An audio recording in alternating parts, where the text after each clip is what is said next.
Sveiki, mažųjų bendrijų ir OAB firmelių savininkai, darbuotojai ir visi kiti prijaučiantis krovininiam mikroautobusam. Turime šiandien Fordą Transit Customą, labai gražus.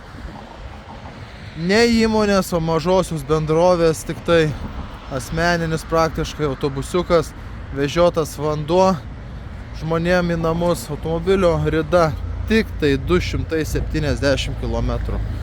Jokių rūdelių, kėbulas gražus, salonas naujas.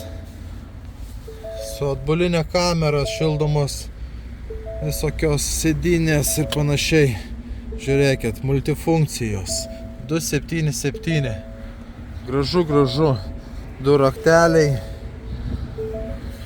Padangos geros, žieminės. Lipdukus nusilipdysit, savo persiklijuosite. Viskas keista. Pagrindiniai diržai prieš 30 000 keista. Visos pilnos knygutės servizo su lediniais žibintukais. Naujesnis modelis nuo 18 metų. 2 litrinis pats geriausias. Pasižiūrėkit kokios spynos, kad niekas neapvogtų. Čia dar reikia mokėti, elgtis. Va.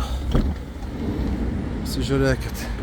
Čia jeigu reikės, galėsite išsiimti, galit persidaryti kemperį, motociklam vežtis, keturračiams. Kaip tik tai norėsit, taip galėsite jį eksploatuoti. Durys atsidaro į abi pusės, pakrauti su paletė ar kažką. Labai patogu. Taip pat užsirakina su atskiriu rakteliu. Keletą duobučių yra, bet jokių braukimų. Čia meninis lyginimas gelbės. Automobilis grįžęs toks, pats pravažiavau. Tai labai šiaip gražus, tvarkingas, važiuoja įspūdingai, važiuokliai ideali, pilni servizai, tiufai, techninės apžiūros.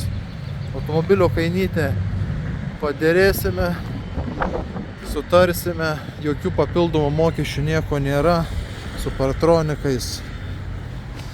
Tad prašom, kreipkitės.